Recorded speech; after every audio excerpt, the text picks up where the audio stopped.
Assalamualaikum warahmatullahi wabarakatuh. Selamat datang di Danar Pamungkas, berbagi ilmu, berbagi pengalaman. Channel yang akan mengulas ilmu-ilmu yang berkaitan dengan teknologi informasi. Oke teman-teman, kali ini saya akan berbagi ilmu mengenai subnetting. Dalam video ini atau video pertama ini ya, karena ini akan terdiri dari beberapa video selanjutan mengenai subnetting. Dalam video pertama ini khusus membahas pendahuluannya atau pengantarnya. Yang pertama yang dibahas adalah analogi subnetting, kemudian yang kedua adalah konsep subnetting, tiga tujuan dan manfaatnya, kemudian yang keempat adalah istilah-istilah dalam subnetting.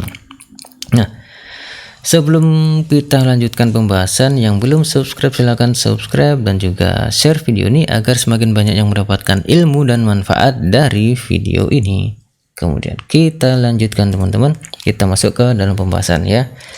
Nah, untuk mempermudah memahami konsep subnetting atau apa itu subnetting teman-teman, saya akan membuat sebuah analogi atau perumpamaan dan juga ilustrasi.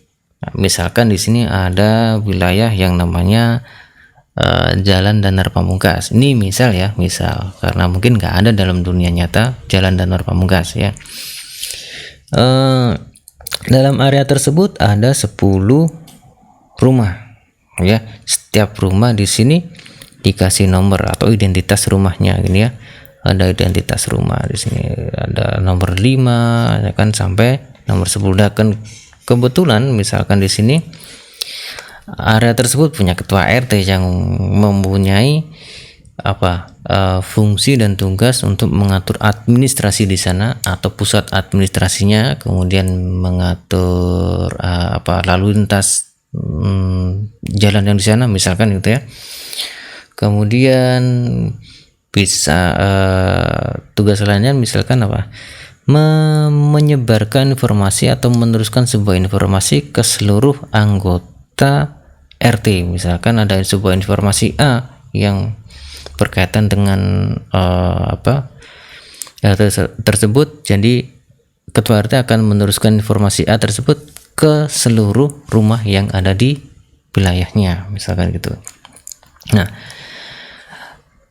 permasalahan muncul ketika misalkan suatu jalan ini atau di Jalan Danar Pamungkas ini semakin banyak rumah yang dibangun misalkan ya, yang awalnya hanya 10 rumah kemudian sekarang menjadi sampai 30 rumah.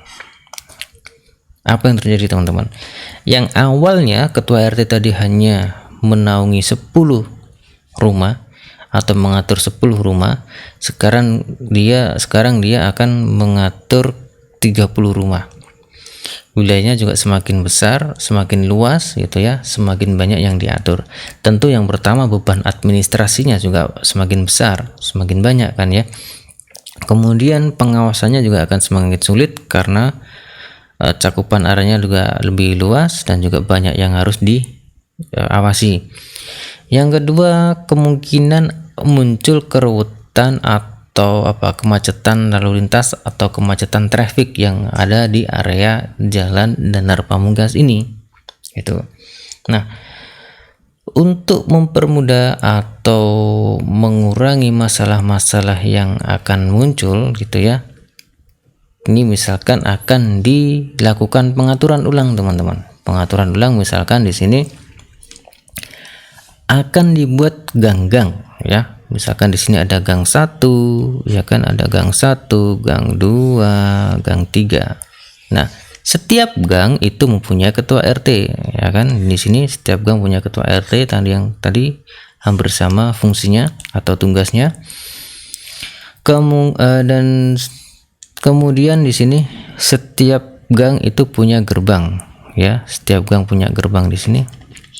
Bisa lihat teman-teman, di sini ada gerbang, gang 3 juga punya gerbang yang di sini sebagai pintu masuk dan keluarnya lalu lintas atau traffic yang ada di gang 1, gang 2 dan gang 3. Nah, kemudian setelah diatur seperti ini, setiap gang itu punya hak keistimewaan atau privilege sendiri. Jadi mempunyai kewenangan untuk mengatur areanya tersendiri ya. Ketua RT misalkan ini kita ketua RT 1 misalkan ya, ini RT 2 gang 2 berarti RT 2, gang 3 berarti RT 3. Misalkan setiap RT ini mempunyai kekuasaan sendiri, administrasinya sendiri. Nah, yang awalnya tadi 30 rumah yang dia awasi, sekarang setiap RT hanya mengawasi 10 rumah ya.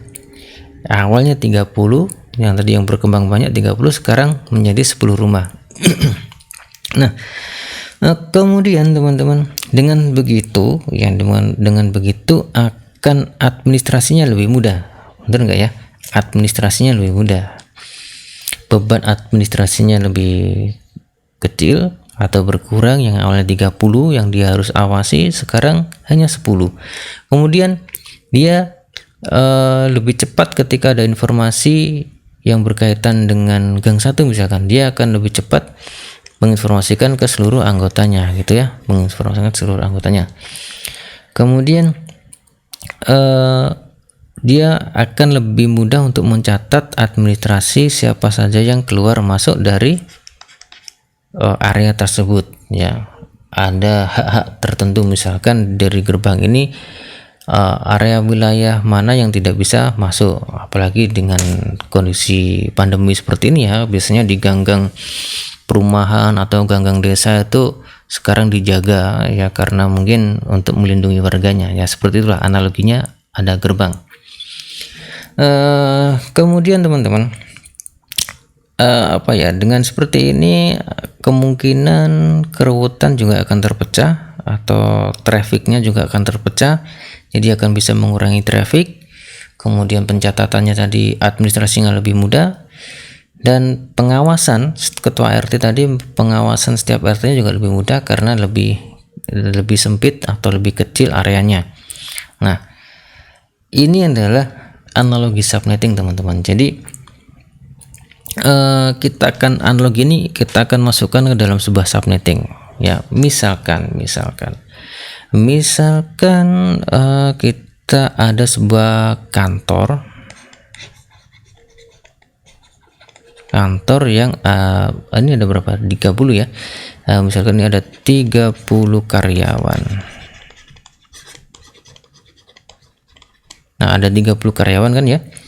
Kemudian dibagi menjadi 3 divisi A, B, dan C. Setiap divisi tadi itu ada 10 karyawan di sini, 10 karyawan. Setiap karyawan menjadi sebuah host. Ya, setiap karyawan menjadi sebuah host atau klien. Nah, jadi suatu kantor memiliki 30 karyawan yang akan membuat sebuah jaringan, dan jaringan tadi akan dipecah, atau jaringan tadi dibagi menjadi 3 divisi A, B, C. Jadi ada 3 jaringan. Kemudian teman-teman, analoginya kita masukkan analogi ke dalam sebuah analogi jaringan. Jadi seperti ini. Nah, ketika tadi kantor tadi sudah memecah, sudah punya IP, misalkan IP-nya 220.10.0, kemudian dipecah menjadi 3 jaringan A, B, C ya, 3 divisi tadi. Setiap host tadi, setiap rumah yang tadi awalnya adalah identitasnya nomor gitu ya, nomor 1, 2, 3 dan seterusnya. Sekarang setiap host atau setiap klien atau setiap rumah itu mempunyai IP ini 220.10.1. Itu untuk gang pertama. Yang tadi kan ini gang ya, ini gang 1 ya. Nah, gang 1 tadi itu akan menjadi sebuah jaringan baru gitu ya. Gang 1 tadi akan menjadi jaringan baru. Gang 2 itu juga menjadi sebuah jaringan baru. Gang 3 di sini tadi ya, menjadi network baru atau jaringan baru. Jadi akan terpecah menjadi 3 jaringan. Nah, Kemudian di situ ada tadi ada gerbang. Ketika analogi sebelumnya adalah di gang 1 ada gerbang, ya, gang 2 juga ada gerbang. Nah, gerbang tadi itu sama halnya fungsinya dengan IP gateway. Jadi dalam sebuah jaringan itu nanti ada IP gateway. Nah, IP gateway tadi untuk mencatat atau sebagai pintu keluar masuknya sebuah traffic tadi ya. Kalau yang di dalam jaringan ada pintu masuknya sebuah data. Jadi ketika misalkan ketika host atau klien 10.5 ini akan mengirimkan data ke 10.33, pasti dia akan melewati ini, teman-teman. Nah, akan melewati ini kan, melewati IP gateway jaringan gang 1 misalkan, atau IP gateway, atau ini kita ganti gang 1 menjadi apa tadi analoginya, divisi A misalkan, divisi A, ini divisi B, ini divisi C misalkan gitu ya.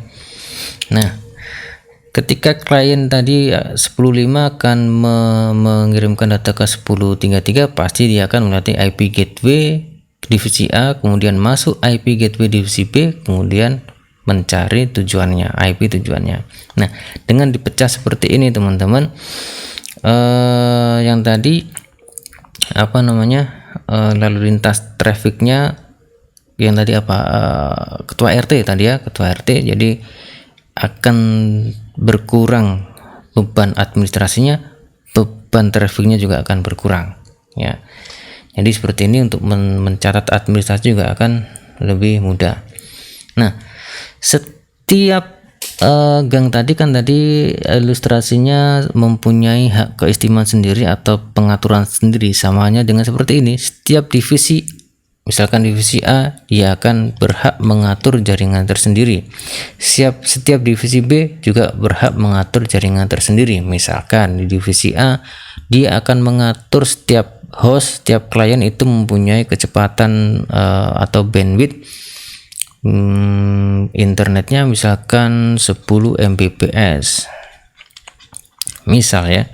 Kemudian di sini 15 Mbps misalkan. Kemudian di sini divisi C berapa misalkan, ya 10 misalkan, sama gitu ya, Mbps. Nah, kurang P-nya di situ.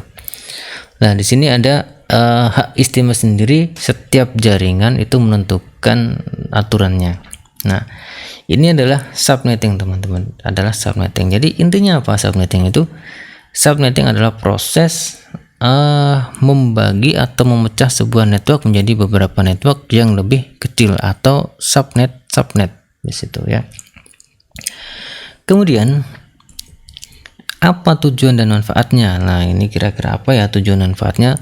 Sebenarnya ketika saya menjelaskan tentang analogi tadi sudah tersirat gambaran tujuan dan manfaatnya apa. Cuman tadi kan tujuan dan manfaatnya itu garis besarnya untuk lalu lintas di area tersebut, area jalan dan pamungkas ya.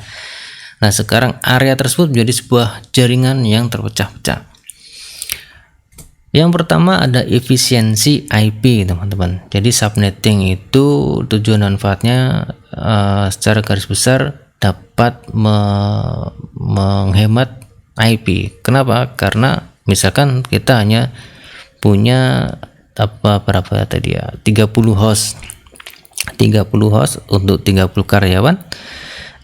Ketika kita membuat sebuah jaringan, ya kita hanya memerlukan atau mengalokasikan 30 IP. Jadi kita tidak perlu mengalokasikan 100 IP atau 200-an IP hanya untuk jaringan tersebut. Nah, itu pasti terjadi penghematan IP. Yang kedua itu ada mengurangi traffic broadcast. Nah, ini gambarannya. Tadi kan ada kantor ya. Kantor ada 30 host ya kan, terbagi menjadi divisi A, B dan C. Ini ada 10 karyawan atau host yang misalkan ada A1 sampai A10 ya kan, identitasnya misalkan ini ya B1 sampai B10, C1 sampai C10. Nah, misalkan gini, ini kenapa saya jelaskan tentang traffic broadcast. Kalau teman-teman belum mengetahui atau paham mengenai broadcast, insya Allah di video-video sebelumnya tentang IP, penjelasan IP, insya Allah sudah saya jelaskan. Di situ ada unicast, multicast, sama broadcast. Silahkan dilihat aja video yang berkaitan dengan itu ya, tentang IP. Nah, misalkan ini kan tadi dalam teman-teman, dalam kantor tersebut masih dalam satu jaringan, dalam artian belum di subnet, misalkan seperti ini ya, ini analoginya dalam satu jaringan, kemudian ini terhubung dalam satu perangkat jaringan untuk pengaturannya, router misalkan, atau switch atau apalah gitu ya, akan terhubung di sini. Nah, setiap divisi, nah ini analoginya. Kemudian divisi A, misalkan A1 ini adalah ketua divisi A gitu ya. A1 itu akan mengirimkan pesan ke seluruh anggota divisinya ya. A1 akan mengirimkan pesan ke seluruh anggota divisinya, berarti anggota A1 sampai A10 akan menerima pesan. Nah, ketika masih dalam satu jaringan, pesan X misalkan ya, pesan X ini akan diteruskan atau di-broadcast oleh A1 ke seluruh anggota host yang ada di sini. Jadi X ini akan juga masuk di host B1 sampai B10. Pesan X ini juga akan sampai di C1 sampai C10. Dalam artian X ini akan melewati lalu lintas jalan B1, B10 dan juga jalan C1, C10. Nah, padahal B1, B10, C1 sampai C10 itu tidak butuh pesan tersebut. Nah, oleh karena itu terjadi apa ini? Dipenuhi dengan broadcast traffic. Nah, ini maksudnya dipenuhi dengan broadcast traffic. X ini harusnya sampai pada divisi A saja, anggota divisi A saja. Ketika belum di subnet jaringannya, X ini akan masuk ke atau melewati jaringan-jaringan B dan C, atau melewati jalur-jalur klien atau host B dan juga C. Di sini terjadi traffic penuh, ya kan? Traffic menjadi penuh.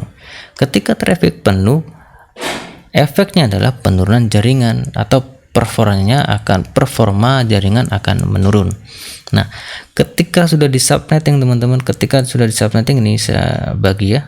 Nah, ketika sudah di subnetting seperti ini, setiap device setiap divisi ada device yang mengaturnya. Setiap divisi ada device yang mengaturnya. Jadi, ketika sudah seperti ini, X ini si A1 akan melakukan broadcast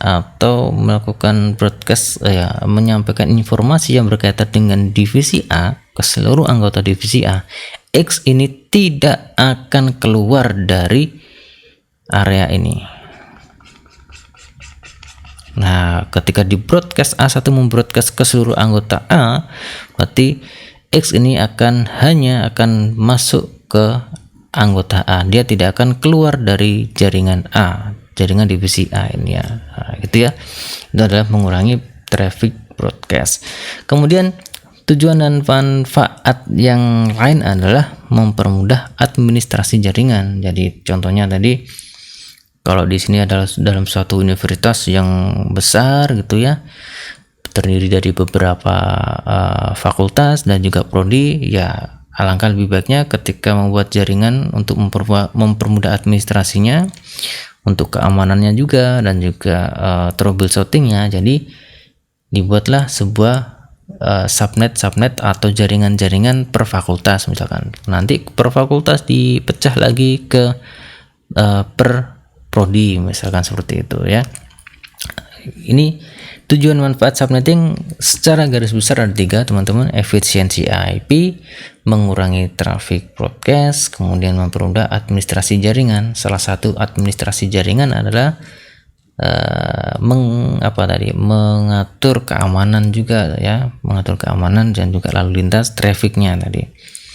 Nah, sebelum kita melanjutkan untuk menghitung IP gitu ya, mempelajari mempelajari subnetting atau menghitung subnetting, alangkah lebih baiknya kita mengenal istilah-istilah dalam subnetting. Nah, yang pertama di sini adalah mask bit atau SCIDR, itu classes interdomain routing ya. Jadi misalkan ada router yang mempunyai IP 200.20.1/24 atau /24 ya. Jadi ada router yang tertulis IP-nya sekian. Apa artinya? Artinya adalah IP tersebut ternyata sudah tersubnetting, teman-teman. Yang mempunyai subnet mask bernilai 24. Lah, 24 dari mana ini? 24 ini adalah jumlah angka 1 yang ada di IP tersebut dalam bentuk biner ya tentunya ya. Kalau teman-teman masih belum paham atau struktur IP kelas 4, ya di situ ada oktet, ada segmen. Coba teman-teman lihat video saya yang sebelumnya mengenai IP ya, IP versi 4, insya Allah ada di situ. Di sini ada segmen 1 ya kan, segmen 1. Di sini ada segmen 1, segmen 2, segmen 3 dan segmen 4. Nah, setiap segmen ada oktet pembentuknya, ada 8 oktet ya. Nah, ternyata di sini segmen 1 angka oktetnya 1 semua, dan juga 2 juga 1 semua, 3 juga 1 semua. Ketika kita total, ketika kita jumlahkan itu ada 24. Ada 24 teman-teman ya, ada 24. Nah, 24 inilah yang menunjukkan angka 1 24 ini. Kemudian ketika dikonversi menjadi desimal menjadi 255.255.255.0. Ini adalah net masknya atau subnet masknya. Artinya apa? Ketika kita mengkonfigurasi host yang ada di bawah IP ini, misalkan ada sebuah host di sini ya, ada PC. Ketika kita mengkonfigurasi, kita akan memasukkan IP misalkan yang ada di anggota IP tersebut, misalkan di 200.20.10 misalkan 5 gitu ya. Kemudian di teks selanjutnya, itu di isian selanjutnya pasti ada yang namanya subnet masknya atau masknya. Kita masukkan aja di sini net masknya di sini ya, 255 ya. Ini tulisan saya seperti ini, semoga tidak pusing membacanya. Anggap aja ini tulisan yang paling baik gitu ya, yang penting teman-teman bisa mengerti. Ini elek-elek pokoknya api gitu tulisan aja ya. Ada 255.255.0. Nah, di sini ketika kita masukkan atau setting IP di jaringan yang mempunyai IP seperti ini, berarti kita masukkan IP-nya sekian, kemudian net masknya sekian. Nah, itu ya, itu adalah net masknya. Jadi net mask itu nanti yang bertujuan mempunyai arti dengan subnet mask ini IP tersebut sudah terbagi gitu ya. Nanti bisa diketahui jumlah net masknya, jumlah IP-nya yang dapat digunakan berapa, jumlah jaringan terbentuk berapa. Kemudian ada net atau subnet ID. Kalau saya lebih sering menyebutnya net ID ya. Itu adalah IP identitas suatu jaringan. Jadi kalau di teman-teman, kalau yang tadi di analoginya adalah gang 1 gitu, gang 1 misalkan tadi analoginya Jalan Danar Pamungkas gang 1, berarti itu adalah net ID dari gang 1 ya, net ID dari gang 1. Misalkan tadi di divisi A adalah 220.10.0, berarti itulah net ID dari jaringan divisi A. Jadi net ID itu sama halnya kalau kita analogikan itu adalah alamat ya, alamat wilayah misalkan. Nah, wilayah gang 1 berarti tadi apa, Jalan Danar Pamungkas gang 1 itu alamat wilayahnya ya, wilayah jaringannya. Nah, kemudian ini misalkan ada IP 220.10.0/24. Nah, dengan menyebutkan itu atau dengan menuliskan IP tersebut, berarti itu sama halnya kita menyebutkan seluruh anggota jaringan tersebut ya, atau seluruh IP jaringan tersebut. Dengan perhitungan subnetting ternyata dengan /24 tadi itu IP dalam jaringan tersebut yang ada adalah IP 220.10.1 sampai 200 sekian 10.255. Nah, IP 10.1 sampai 10.255 ini juga bisa disebut dengan network range atau IP range ya. Jadi teman-teman nanti ketika di video selanjutnya nanti tidak bingung ya mengenai istilah yang saya bawakan, nanti ada network ring atau IP ring ya. Kemudian yang satu lagi adalah host per subnet, atau ini bisa dikatakan jumlah IP yang dapat digunakan dalam host atau IP yang dialokasikan dalam jaringan tersebut yang dapat digunakan oleh host. Ini dalam satu subnet ya. Jadi misalkan tadi kan ada 3 divisi yang di kantor tadi ya, ada 3 divisi A, B, C, ada setiap divisi ada 10, berarti nanti kemungkinan ada 10 atau sekian IP yang dapat digunakan.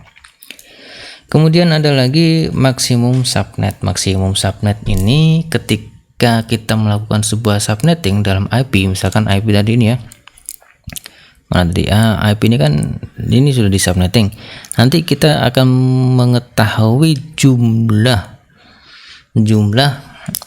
network yang terbentuk. Dengan melakukan subnetting ini kita bisa dapat mengetahui jumlah network yang terbentuk dalam IP tersebut. Kemudian dalam misalkan ada 5 ya, misalkan ada 5 network misal ini ya. Misal dengan IP tersebut akan terbentuk 5 network. Kemudian kita akan mengetahui juga dalam 5 network itu setiap network ada berapa host gitu ya. Ada berapa host, ada berapa IP. Ya, ini adalah maksimum subnetnya, kemudian ini adalah host per subnetnya. Oke teman-teman, itu istilah-istilah dalam subnetting ya. Kemudian teman-teman untuk selanjutnya insya Allah saya akan membahas mengenai perhitungan subnetting berdasarkan jumlah network, perhitungan subnetting berdasarkan jumlah host, VLSM, dan seterusnya. Baik teman-teman, semoga teman-teman mendapatkan ilmu yang bermanfaat dan barokah. Ada kurang lebihnya saya mohon maaf. Jangan lupa sholat 5 waktu dan juga zikir pagi petang.